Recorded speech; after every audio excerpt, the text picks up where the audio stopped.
Welcome to the WTC Gig Parrot Studios. I'm Go PowerChat publisher Tim Fitzgerald, and welcome to another PowerChat sponsored by Blue Mark Energy. I've been looking forward to this interview, and today we have Justin Hughes, Kansas State linebacker, and he was supposed to be a pillar of that 2019 Kansas State defense, and then he blew out his knee late in spring football last year. He got a medical hardship, and he'll be back for a sixth season with the Wildcats and at the heart of Scotty Hazelton's defense. Let's get going. Here's my Power Chat with Justin Hughes.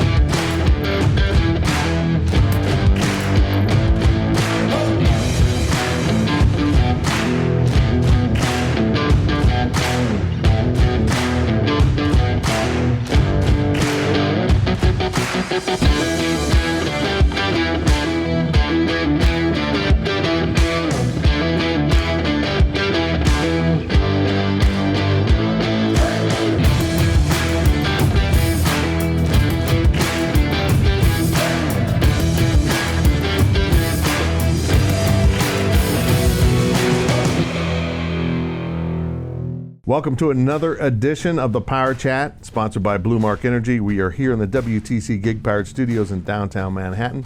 Tim Fitzgerald, and my guest today is Kansas State linebacker Justin Hughes, who started school in 1983.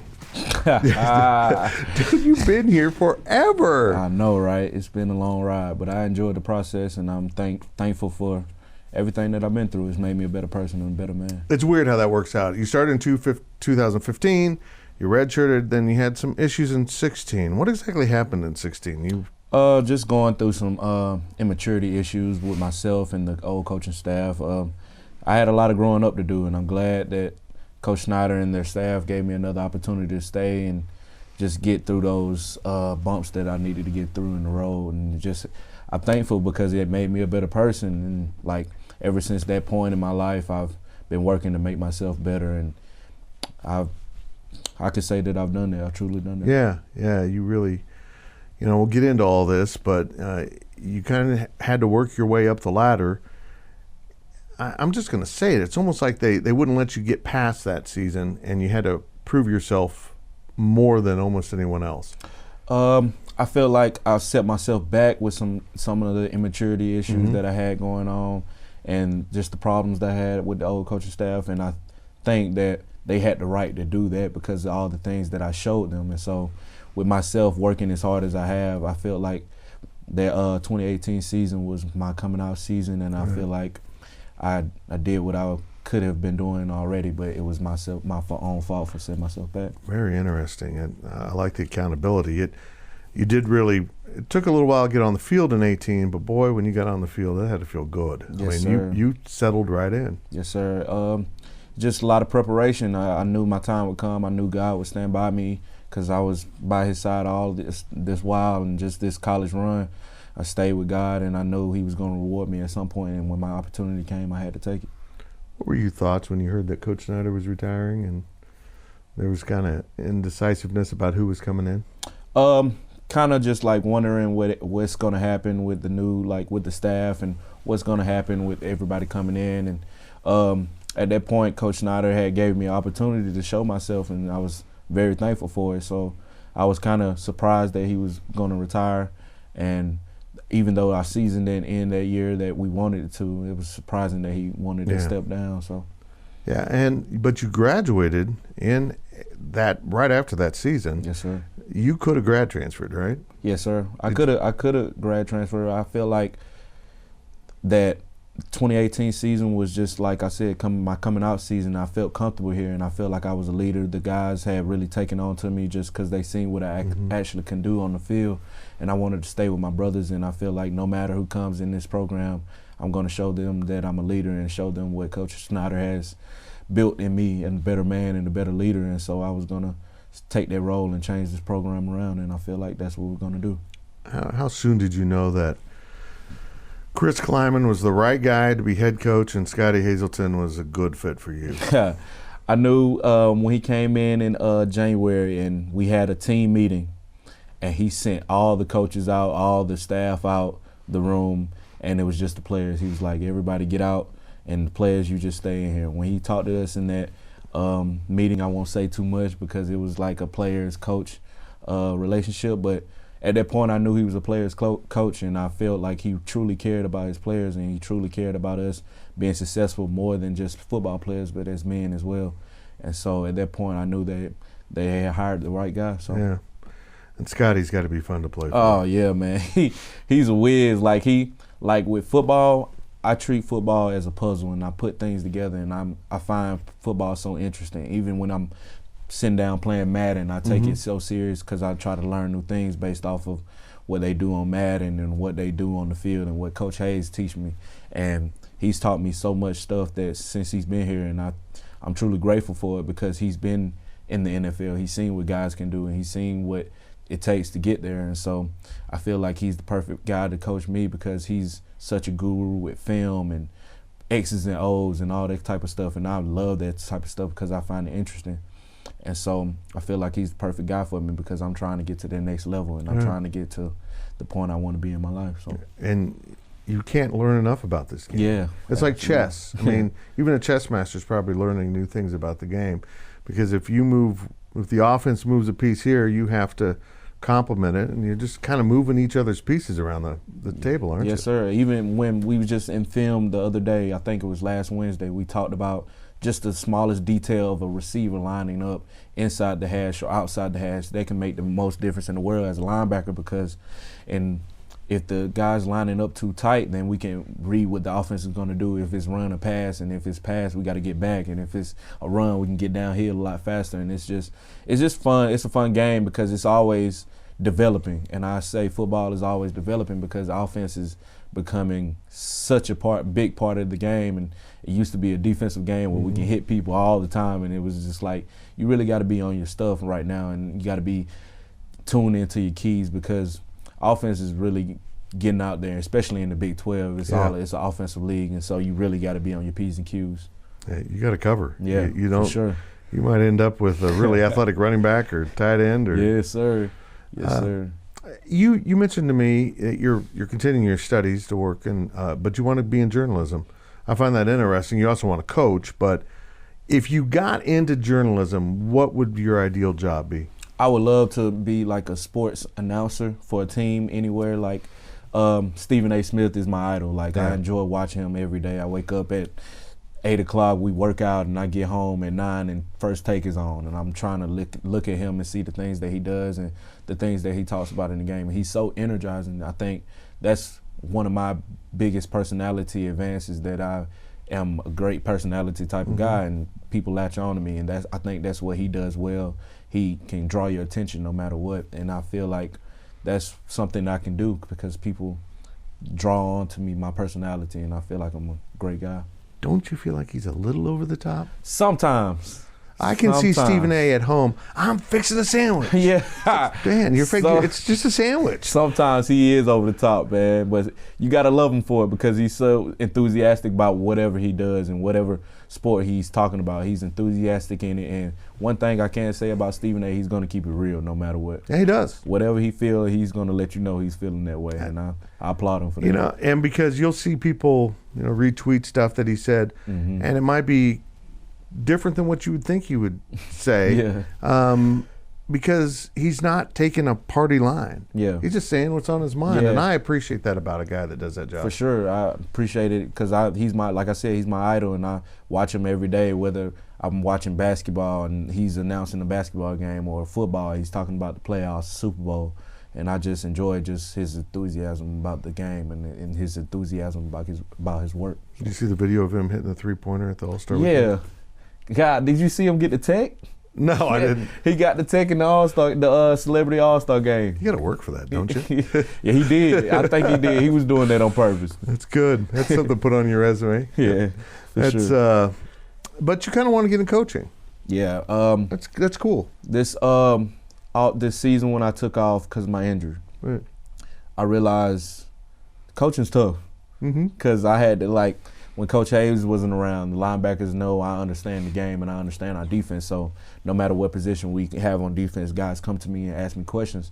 And you try to talk to a guy and try to get him to do the right thing, but you got to realize at that point it's not you're talking to. So you have to come to different people in different ways and talk to people in different ways. And people don't accept the same coaching as other guys do. Like if I'm talking to a corner has like different responsibilities and different mentalities than a linebacker. So you gotta watch how you speak to people. And I learned that coaching is so hard because guys don't get it on the first time always, and it's frustrating.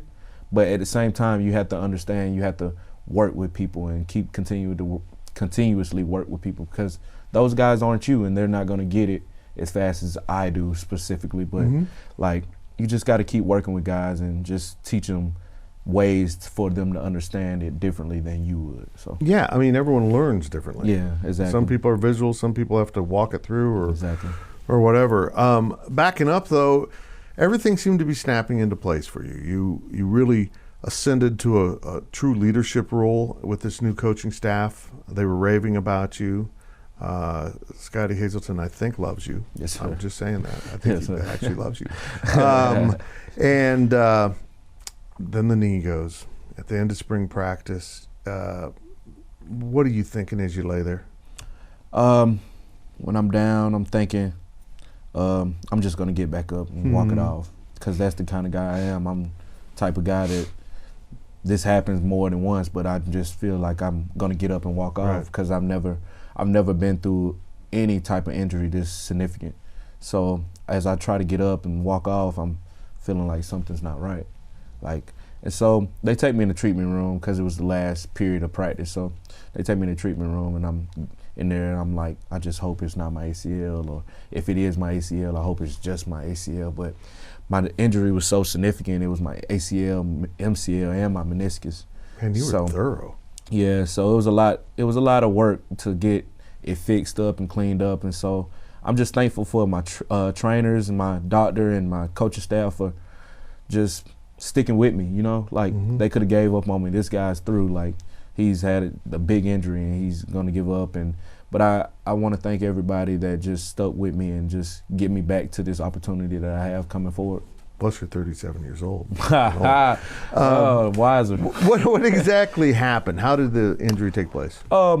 Just a freak accident. It wasn't like I just fell or anything. It was 2-minute drill, and me and another defensive player just going after the ball, and the offensive guy fell, and I'm trying to stop, and my defensive guy just falls into my leg while it's locked out, and just a freak accident. I'm thank God that it's not just me just trying to cut wrong, and it's just like not one of those things. I'm glad it's a forced injury rather than it just being me just. You've got something defective. Yeah, exactly. How's it feel now? Oh, I'm great now. Like, I'm doing already 7-on. I did 7-on for the first time last weekend, and I did pretty good. I got to get my explosion back, but that's gonna come with time. So, and I'm just thankful for everybody just sticking with me, and it feels pretty good. Like, I had to get a second procedure done just to get all this stuff cleaned up in there. Sure.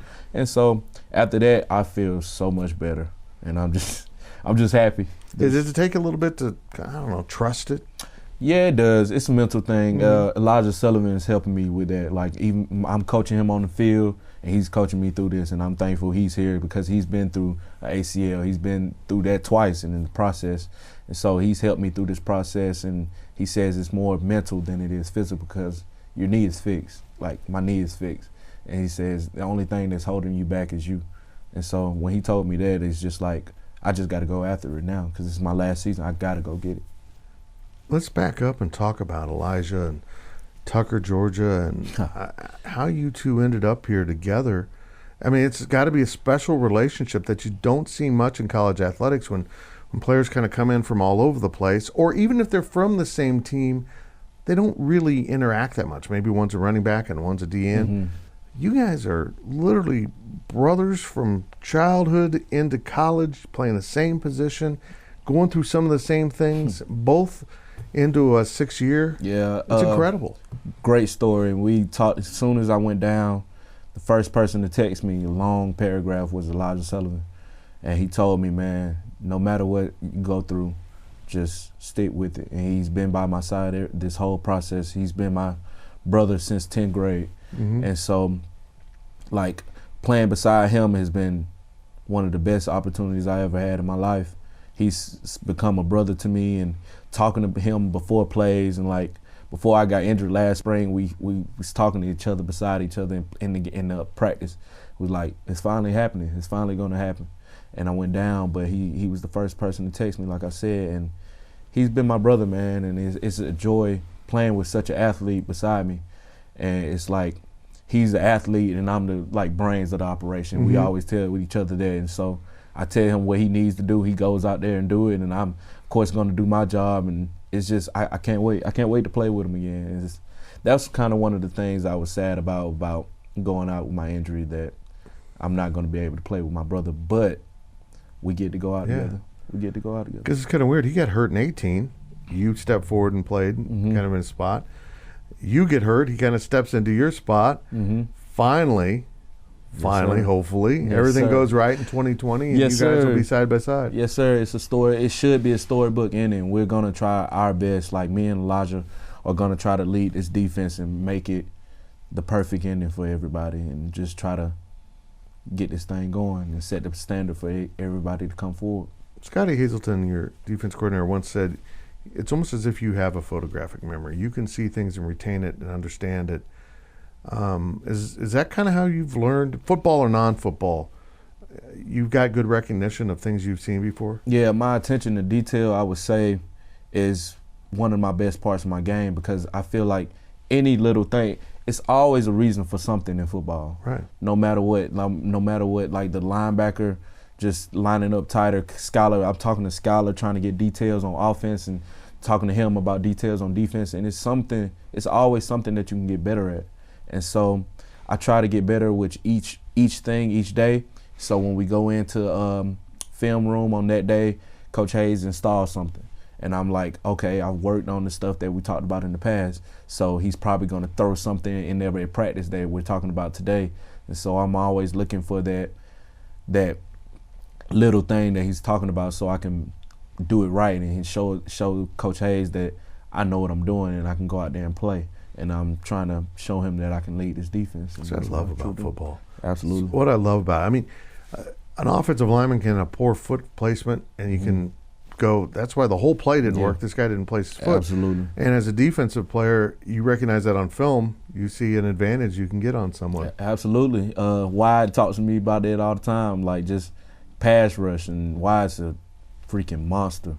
Wide's a monster. And like working with him, and he's coming back and everybody else is coming back, and I just can't wait to just get back with everybody and just get out there, get it back. Let's talk about that for a second. The transition Wyatt Hubert went through between coaching staffs. He went from being the boy next door to a Thor in one off season. He's scary. He scares me. He is. He's a freaking monster. Like the summer right before his transition to his debut season, when I worked out with him and Kyle Ball, we was on the same rack, all three of us, and I'm like, these dudes are freaking monsters. Like, I'm strong, but these guys are really strong. And so I seen it before it actually happened, and that's one of the things about coaching, because you can see a guy developing before it actually happens. And when it happens, it's like you're thankful because you helped a person to get to that point. And I'm thankful for Wyatt for helping me and Kyle helping me, and I'm thankful for the things that I taught them. Speaking of guys developing, Daniel Green, I mean, that guy had his struggles, and then all of a sudden it started to click. It's got a ways to go, but usually only two linebackers on the field, but you three should be a really good trio rotating in and out. Absolutely. Daniel is a young guy. He has he has 3 years coming up, so he's going to be a dog. He's going to be a monster when he gets everything down packed. He has to learn how to be a leader on the field. That's one thing that's going to come with time, because of experience. Since I went down, he had to throw him in there real quick because he's never been out there. He was a freshman last season, so he's going to be I'm going to help him get to whatever point he wants to get to, and I'm going to teach him the things that he needs to know to be a leader. And I'm ready to see what he has coming forward. You use the term dog. I love it. I mean, the guy that just absolutely gets after it. Is Elijah the biggest dog on this defense? Woo! He gets after it. He got after the bowl game. He did. And we actually ran the offense in high school. And I think, really? Yes, sir. We ran the wing T in high school, the triple option offense. And he was actually the back guy, the fullback. Me and him played fullback in that offense. And we kind of knew, like, the things to get to this offense. And when he runs, man, Elijah runs, he's coming to hit you. No matter if he's on the offensive end or defensive end. And so me and him kind of like watched film on Navy, all bowl prep, and we was like, yeah, it's no different from what we did in offense, Elijah. So I'm trying to help him not overrun things, take read steps and all the kind of things that he needs to do. And just the little things in that offense, because the little things in that offense can beat you bad. Yeah, I mean, it was fun to watch that offense. I wouldn't want to play in that offense. I mean, especially an offensive lineman. Yeah. Spend your whole day getting up. Yeah, cutting people all day. I mean, I'm all for cut blocking, but every play, come on, man. It's tough. Let's go back to Tucker. Man, football's huge there, isn't it? Oh, absolutely. Football is everything in Tucker. We actually we won 2 state championships in the last 6 or 7 years, I can't remember. Yeah. But everybody takes it serious. I think we're the best school in the county. I think Cedar Grove is on the come up. Tucker is it's a powerhouse for football. We develop guys. Coach Lamar is doing a great job there, getting guys into college, getting guys in the Division I programs, and he's doing a great job. And like he's a person that I say can pay attention to detail. He's about the little things. And I'm thankful for him too, as well, for me and Elijah getting to this point. Was McCole Hartman on your team? I played at Elbert County, Georgia, before I moved back to Tucker. I was born in Tucker, stayed there for about 5-6 years of my life. The first 5 or 6 years of my life. Moved to Elbert County, met Miko and a bunch of other athletes that are down there in Elbert County, and we grew up together. And my 10th grade year, I left Elbert County and went to Tucker and came back to Tucker and played the rest of my ball up there because it's a better program, and I was going to get better looks at Tucker, so I decided to move. But me and Miko, we grew up together. His dad was our coach, basketball, football, playing baseball, everything. Me and him grew up together, and I'm so excited that he got his Super Bowl in his rookie year, man. I'm so excited for that guy. There's guys that play the league for 15 years and never get a whiff of a Super Bowl, and he gets a win in his rookie season. He's a big factor in the win because he's on his special teams. He's been running things back. He's catching balls, taking them to the house. He's the fastest guy, one of the fastest guys in the NFL. And I'm so proud of that guy because I was after my injury, I went down to Dallas to train at MJP, which is performance place down there. They train guys, and he actually trained for the draft down there. And so I'm down there, they calling him, telling him I'm down there, and I got the FaceTime when I'm working out and trying to get my knee back right. He gave me his number, like his new number, because he was in the draft. He didn't want everybody to have his new number. So I got his new number, and we've been talking ever since. Him and Byron are having a blast out there in Kansas City. It's pretty cool to watch. Yeah, it is. I mean, as a Chiefs fan, it's awesome, but that group of guys is pretty amazing, those receivers. Yeah. When you consider that Byron and him are down the list of receivers a little bit, it's like, whoa. Exactly. They got Kelsey, Tyreek, and Sammy, and DeMarcus. It's like, impressive. Golly, man. Patrick Mahomes is having a ball up there. I know he is. Like, no matter where he throw the ball, it's going to get caught. There's someone out there. It's going to get caught. Pretty cool. Signing day rolls around, your senior year. Let's fill this in. How did you end up with K-State? Kansas State was one of the first Division I offers. I got offered them my 11th grade summer, going in after my 11th grade year. And so I got offered that summer, and Coach Coleman called me, and I'm like, man, I got a Division I offer, and I'm so excited. And so I kind of waited to commit because I felt like it was like one of the first of many. And so I'm taking visits to other places. I'm starting to get offers to roll in, and I'm going back and forth between Auburn. Like me and Elijah actually taking visits to Auburn because he actually got an offer from Auburn, and I'm trying to get that offer going into my senior year. So we're taking visits and going back and forth between Atlanta and Auburn. And so at that point, I'm at the end of the signing days coming up, and I'm realizing, like, hey, Auburn's probably not going to offer you. If they do offer you late, it's just a late offer, and they just want to get the numbers in. Mm-hmm. So I'm like, I'm going to go with this team that's been sticking by me this whole process. And one of my things about college was to get away from home a little bit, because I've been under my parents and under my family so much that I wanted to get a little ways from home and just enjoy myself and learn who I am as a person.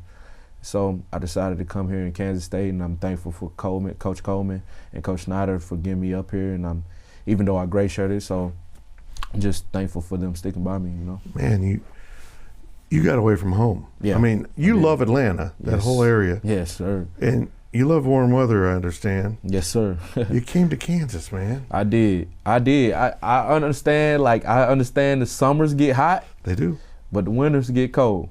And it's like, in Atlanta, it's like it's either medium or hot. Mm-hmm. And I'm like, okay, maybe I can deal with the hot and just like moderate with the cold. And I'm like, once I got up here in January and I had some Ugg boots on and I realized those weren't enough, I was like, oh yeah, you're in it now. So yeah, I grew up in Kansas and it still sucks. Yeah, I feel that.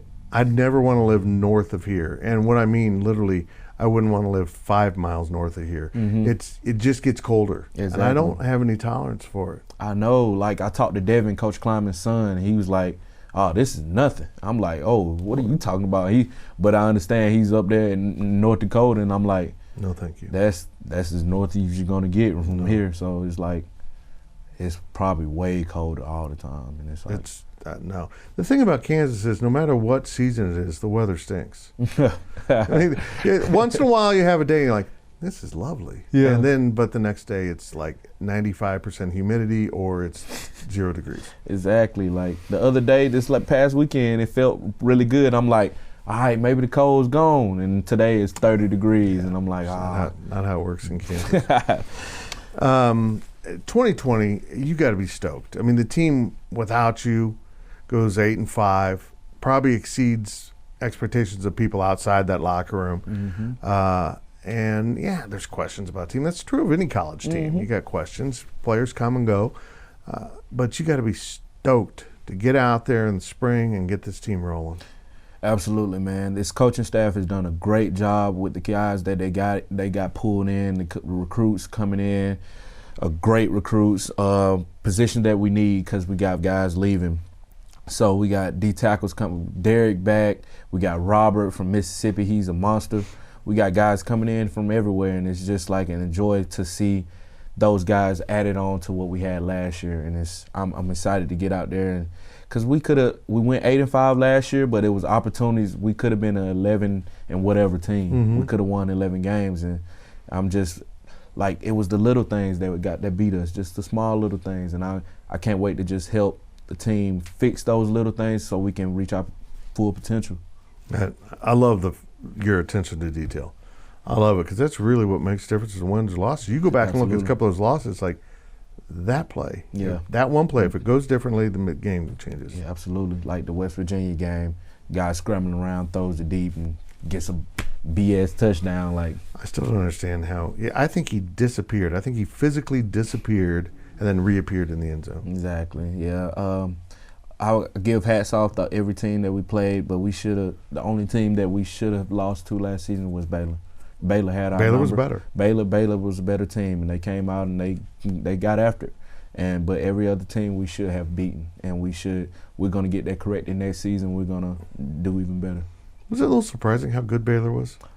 It was. Going into the Baylor game, I'm thinking like they haven't played anybody. Right. At that point, I'm like, Baylor's Baylor. Like, they're going to come out and try to give you a fight, but at the end they're going to make some mistakes. But they were well coached, and I can see that Baylor was a good team. And I was like, yeah, after that win that they got, I'm like, yeah, they just came out and was a better team than us. And then, like, when the team comes in and do that, you just got to give hats off to that team. You know? But it's a good example that even in the Big 12, Their offense was okay. Mm-hmm. It was their defense driving. Yeah, their absolutely. defense told the story of Baylor. And as that game progressed, I'm like, these guys are legit. Absolutely. And as a defensive player, you love to see guys out there flying to the ball. Like, they got a couple targeting calls all season. We were watching Baylor, like me and John Alexander are watching this guy number 3 on Baylor. He's a monster. He's running out there trying to kill people. And it's like you want to see that because you don't want to be timid out there on defense waiting on a targeting call. Like, you just go play, man. And that's what Baylor does. And hats off to those guys, man. Not easy nowadays. Yeah, exactly. You don't position your head exactly right. Yeah. You get a target. You're out of there. Elijah almost got a couple of them because he's one of those dogs that's just going to go out there and not be timid about hitting guys. And so thankful he never got ejected because they reviewed it and kept him in the game. But thankful. Yeah, I feel like officials are so cautious with it. Yeah. You can just hit someone too hard now. Yeah. Legally, but still too hard, and they'll throw the flag and then go review it. Yeah, and go review it and take the flag away once they see it's not targeting. But I think that molds the game a little bit. It takes away momentum, like especially for a defense. The offense gets to draw the play up on the sidelines. Basically, an extra timeout for the offense, and it's like you can't even. It's an offensive game now, and you just gotta do the best you can. And you're over there wondering, I can't hit guys as hard as I want to hit them. Absolutely, you just got to do the best you can and put yourself in great position so you don't even be put in that position. You know. Very good. Well, speaking of hitting, I got some hard-hitting topics for Justin in the second half of this Power Chat. The fun stuff is yet to come. Welcome back to the WTC Gig Parrot Studios here in downtown Manhattan.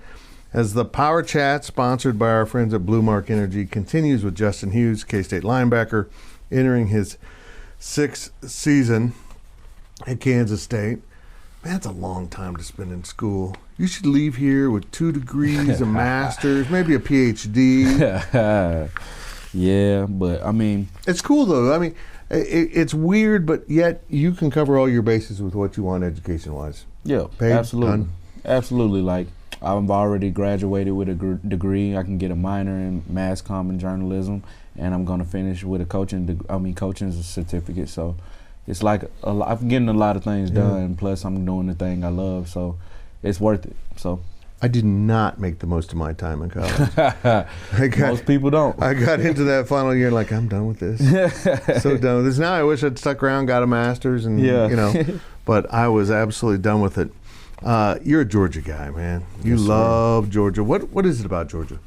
It's home. It's like where I was born and raised. It's like you were raised in Georgia. You raised to think that it's the best state in America. Like, at least on the east of the Mississippi River, minus California over there.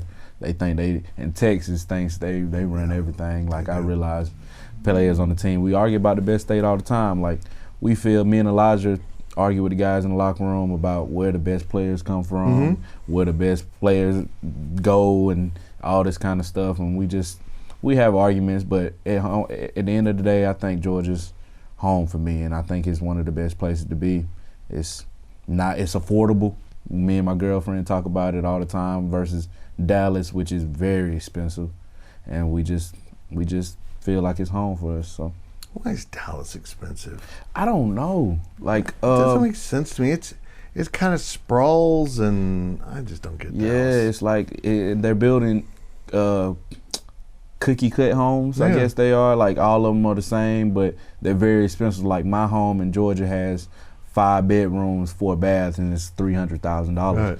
And my girlfriend's house in Dallas is 1, 2, 3, 4, 3 bedrooms and 2 baths.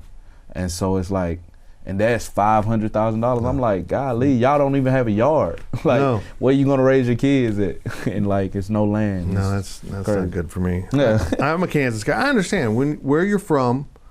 Sometimes it doesn't work for a person, but you're familiar with it. It feels good. If someone's gonna go visit Georgia, give me a few things they got to do. Oh, if somebody's gonna visit Georgia, I would say you gotta go to the Coca-Cola factory.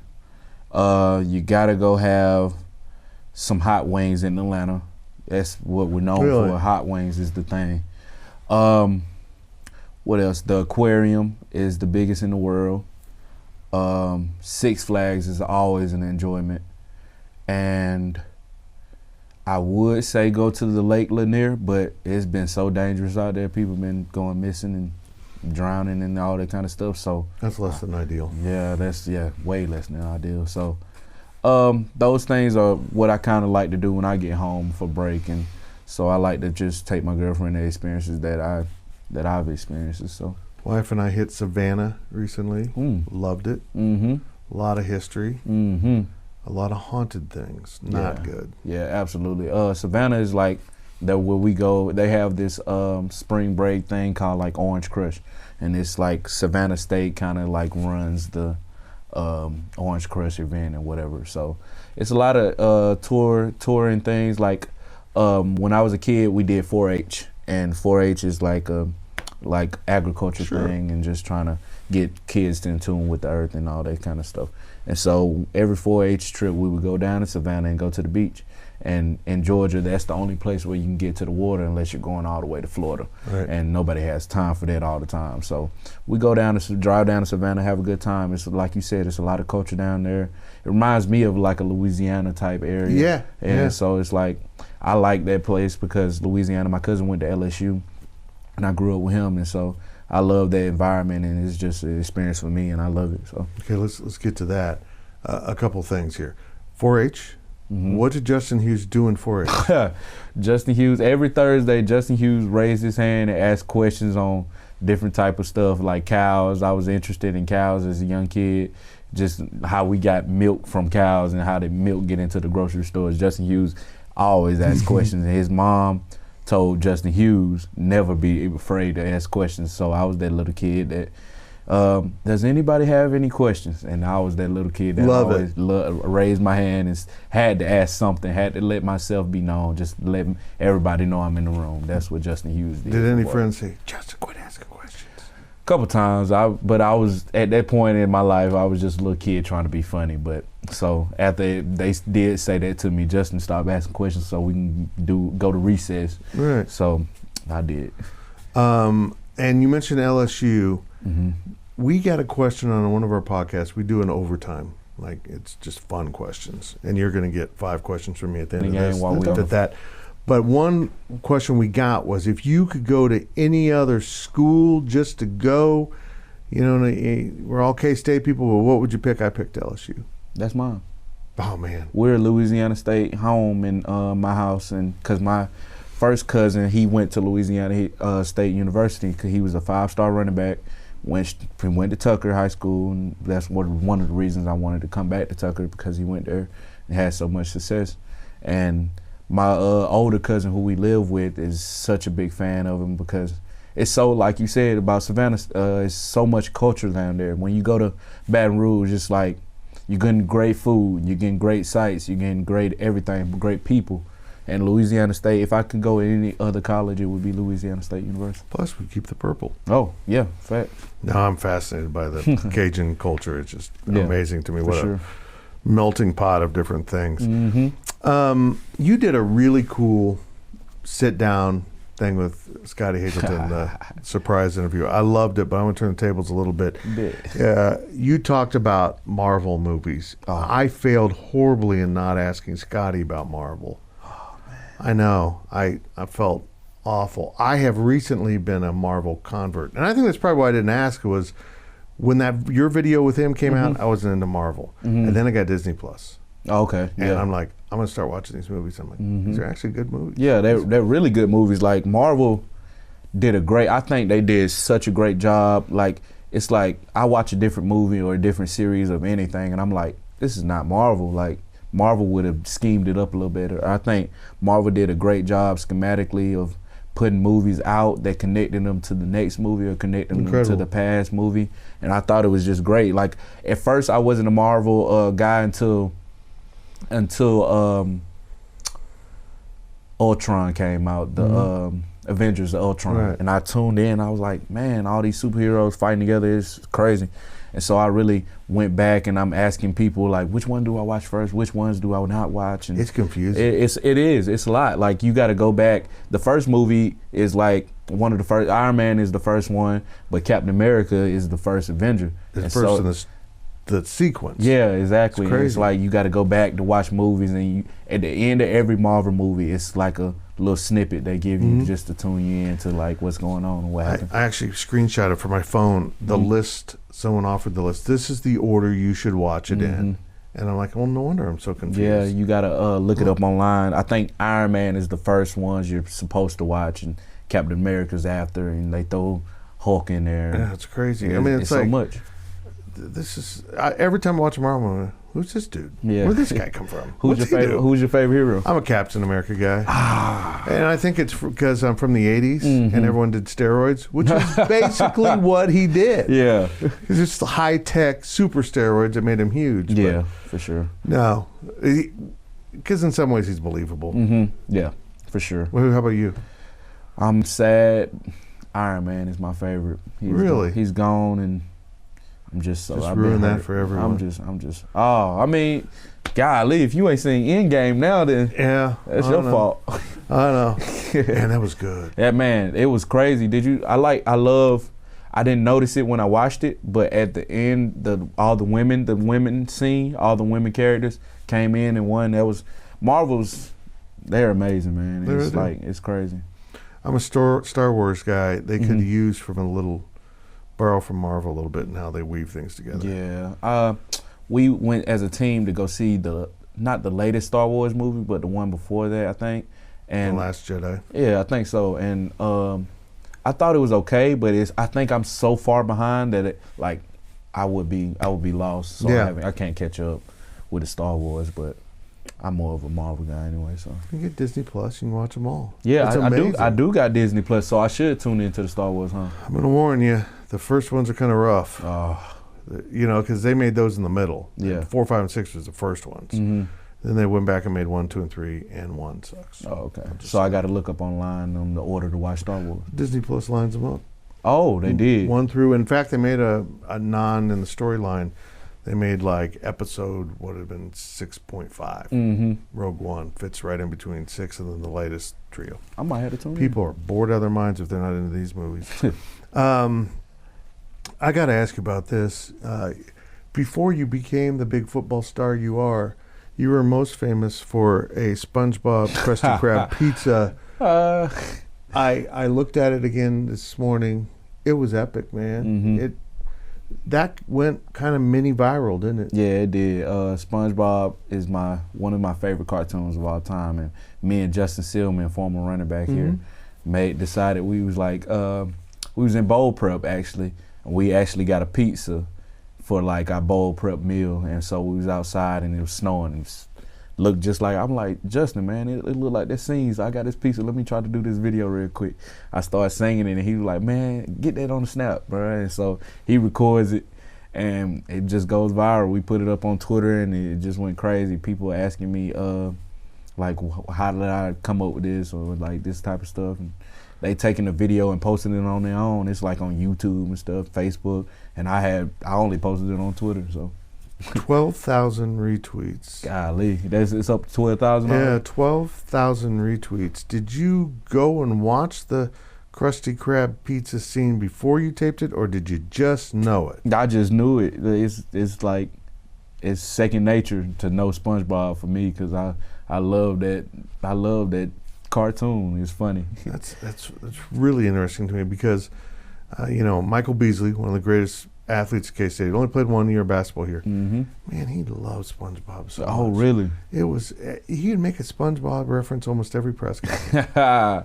Hey, SpongeBob is arguably the best cartoon of all time. Like, it's been on for so many years. The views on it is crazy. It's like, I was sad when they said they wasn't going to make anymore. So it's like, man, childhood out of there. I never believed that a sponge could talk. Hang up right from the start. Hey, you never know. Now, I understand you are a video game connoisseur. Absolutely. What is your go-to? Madden, 2K, Call of Duty. Basic stuff. Nothing. Okay, give me the best parts of those games. Madden, obviously, because I love football. Right. The competitiveness, me, Isaiah Zuber, Duke Shelley, Eli Walker, Demario Jackson, we all have this group. We call it Madden group. And so we're texting in group chats, arguing with each other and telling each other who's the best in Madden. We all just playing each other, and it's just fun. I'm a competitive dude, so I like get on the game, and I'm trying to win no matter what. And they trying to have fun or whatever. I'm trying to win. So I like to talk drunk to them, and so that's the reason I love Madden. 2K, same reason. I'm a competitive guy, and I just like to win. And Call of Duty is just it's a different feel. Like Call of Duty is such a historic game. It's like I think it's the most purchased franchise of all time in the video game era. So like Call of Duty is so fun. It's just like you kick it with your homies online, and it's just like you having fun and just killing, shooting people. It's like you can act like you in the army for real, and it's just like it's so fun. So those are my 3 games. And I used to be a Fortnite guy, but since Call of Duty came out, I'm all about the duty. I think Fortnite fell off the end of the table. I think it did when Call of Duty dropped its last game. I think it fell off. I don't game. I did game in the late 80s, early 90s, to the point where my girlfriend / now wife had to take away the console and say, we're done. Oh, yeah. I was addicted, man. Yeah, we was in the same boat. My girlfriend, I go down to Georgia where she works at right now, and she's at work all day, and I'm playing the game, and she comes home, I'm still playing the game. She's upset. I'm playing the game while we're on the phone. She's in Georgia, I'm up here. I'm trying to play the game. She hates it, man. They hate that video game. They just want you, man. They just want your attention and love. I understand that, but golly, I gotta have some free time. You know what I'm saying? Like I know. Just like to ease my mind, and you know what I'm saying, just chill. Yep. If I got Call of Duty, I would never stop. Yeah. First of all, I'm a history guy, and the way they weave the stories through the history of it, and it's so well done. Absolutely. I would. The story, you have to play the storyline before you actually get into the online play. It's a hidden rule. Nice. I'm just going to say now, if my wife ever leaves me, I'm not going to find another woman. I'm just going to do video games. Just put that on the table. It's me, my dogs, and video games. Me, you, both. Yep. Let's get a little heavy now. I was not a Kobe guy. I'm a little bit older. I'm from the MJ generation, Magic, that. I remember players that are long ago. Lou Alcindor, Kareem Abdul-Jabbar, so I'm from a different generation. But I always appreciated Kobe's passion. Absolutely. And he went through the trouble that he had, and he came back and reinvented himself into a really, really good person. Maybe he was all the time, and he just kind of, as you said, you're young, you do stupid stuff, you kind of lose your way. You got to learn from it and become a better person for it. And unfortunately, some people don't. Kobe was a really good man. And like I said, I wasn't a Kobe fan, but dude, his death hit me hard. Absolutely, man. Kobe's my favorite athlete of all time. And when I woke up that morning, I'm seeing tweets about it, he's passed, and I'm like, it's not real. And guys in the group chat saying, yo, Kobe passed away. I'm like, bro, shut up. It's not real. It's not real. So Kobe's my favorite athlete of all time, and I grew up watching Kobe. My dad's a Laker fan. He called me to make sure I was okay. I learned so much from him, even though we played 2 different sports. I learned that you got to take what you love so seriously, because if you love it, then you can do something special and help others with it. And Kobe, he was a teacher of the game, and even the only thing I seen a tweet this morning, the only thing Kobe loved more than the game was teaching the game. And that's something that I want to instill in myself, because I treat football as a game, and I like to put pieces together, and I like talking football all the time. And it's just Kobe's put so much stuff in me, man, and just that dog mentality and winning and everything, and I take that into everything, just like the video game. So it was tough for me, because seeing someone die long before they should. Yeah. But then finding out his daughter was on the helicopter and other young people were on the helicopter, I'm like, man, it sucks Kobe passed, but he had an incredible life, even at Exactly. 41 years, whatever it was. Those girls were just getting started. Yeah, I know, right? It's like I found out Kobe passed at first I didn't know his daughter was on the plane, and I'm like, man, this is a purpose. His purpose was complete. Like, I'm like, he's done everything on this planet that he's possibly can, because he was one of those guys that worked so hard all the time. And maybe I was in my head, I'm like, maybe his purpose with God is complete, and everything he's done is just, it's been done. And Kobe's already worked to get to that level. And so when I found out his daughter was on the plane, I was so sad, because I was like, his daughter's just gonna continue on his legacy, because she was a great basketball player. She was on his way to the University of Connecticut, and she was gonna live on and be one of the best girl basketball players of all time. But I mean, God has a reason for everything. God has a reason for everything he does. And man, I just believe that this was a message to the rest of the world that time is short, man, and you gotta make the best out of your life. The thing I love about Kobe as a non-player was a lot of guys struggle when they leave their sport. What do I do? I had one football player tell me, my friend Ben Lieber told me, that it was really tough on him because as a football player, everything's structured. You eat now, you work out now. You don't have decisions to make about that stuff. It's just all structured. Then football's over. Yeah. Oh, I got to get a meal. Yeah. You know, just little stuff you don't think about.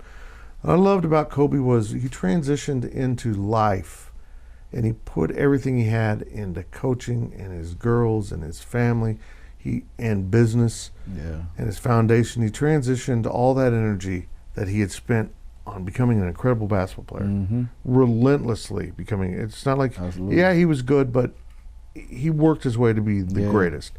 And then he said, okay, I'm done with that. Now I'm going to do this. And he did it. And he did it. And he did it great. Like, everything Kobe does is he's trying to be the best at it. And so once he was done with basketball, he's coaching his kids. He's being a parent to his kids. He's opening up facilities for guys to train. Trey Deshaun is actually out there right now training at his Mamba facility out there. And he's having an influence on the game, no matter what game it is, for other guys, and he's doing it even passed away, and it's just incredible how much his legacy lives on. He's passed, but he lives on. It's really sure. It's amazing. Okay, I teased this earlier. Let's get a little bit lighter here. By the way, is Trey Deshaun the Kobe Bryant of defensive tackles? Is Trey Deshaun the Kobe Bryant of defensive tackles? Trey Deshaun is the Michael Jordan of defensive tackles. Okay, there we go. That's fair enough. That's fair enough. So we do this thing, the overtime. I mentioned it. Had someone on our website ask you 5 questions about anything, although we've done a lot of that already. Randolph the Iguana is the screen name of this guy. Do you know who Randolph the Iguana is? Randolph the Iguana is the fake iguana that Dante Burnett took to Padre Island in 2015, my first year here in college. Bam. Got the first one right. So this guy's screen name's Randolph the Iguana. I know him. I think we might have answered this. Favorite TV show growing up? My favorite TV show is SpongeBob. Right. Anything else that you watched a lot of? Ed, and Eddie. What? You never heard of Ed, and Eddie?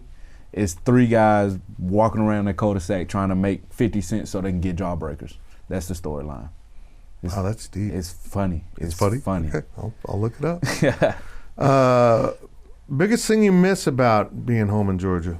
The food. Food? Food. My aunt, whether it's my aunt's cooking or me just going up the street to Atlanta's Best Wings and getting a Philly cheesesteak with a 5-piece wing. Oh, man, that sounds so good. Man. I think about it all the time. Or Zaxby's. No, I'm going to think about it all the time. Yeah, for you sure. You like Zaxby's? You don't? It's okay. Cane's or Zaxby's? Probably Zaxby's. I'm not. Okay. Bet. I don't believe that you should force me to eat that sauce, whatever that is. The Zax sauce? Yeah. Oh, yeah. The cane sauce. Oh, okay, yeah. It's the same. They do the same thing. But I like Zaxby's better. Yeah, for sure. Sorry, Canes. Well, we cool. Favorite thing about Kansas? Favorite thing about Kansas is the steak. Steak is way better here. Amazing. When I'm back at Georgia, the only state that maybe can compare is my cousin's state because he's a chef. But that doesn't count. Like, I can go to any restaurant up here, get me a steak, and it's the best I ever had. and brisket. I love brisket now, and I never ate brisket back when I was in Georgia because it wasn't a thing. Like, but when I come up here, I eat brisket, steak, and pulled pork, and the barbecue is so much better. It's amazing. Yeah. We know how to grill them cows here. Yeah, for sure. Favorite hit or play of your college career? I gotta think about this one. Favorite hit or play in my college career? Woo! Gotta think. Hasn't come yet, maybe. Maybe hasn't. Did you have a scoop and score? I did, but that's not my favorite play. Interesting.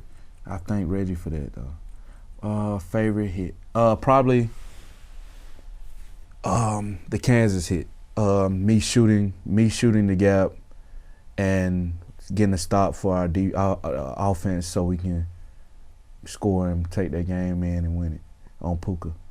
It's always fun hitting a KU player. Yeah, especially Puka. He's there. He's slippery. He's there, Michael Jordan. He's good, man. Yeah, he is good. Okay, here's the big one. Final question here. What would Justin Hughes do if I brought in a snake right now? Oh, nah. Don't tell me y'all got a snake, Well, man. Of course I got a snake. No. I can't do snakes. That's nah. Y'all playing. I'm playing. Y'all. I don't have snakes. Well, I hate snakes, man. The snakes is my biggest fear on this planet. Like, besides God, snakes is my biggest fear. I can't stand Like little snakes, big snakes, any snakes? any snake. Like, I treat all snakes the same. If I seen a little snake, I'm like, maybe it's poisonous. You never know. You know? You get bit. Like, snakes are fast too. I don't know. I can't do no snakes. That ain't me. Those people that have big snakes, that Mhm. freaks me out. Like the boas. The big, yeah, like people on beaches having the. Have you ever heard the Jared Cooper story? You know Jared Cooper played football here, went on and played NFL. He's a safety. And Jared's not wired right. He had a boa constrictor. And so he's telling us a story about how he had to kill his boa constrictor because it constricted on him. And the story started with, I was taking a bath with my boa constrictor. What? Exactly. Like why? Like why? Like Exactly. why do you have that animal? Like what's the point of having a pet snake?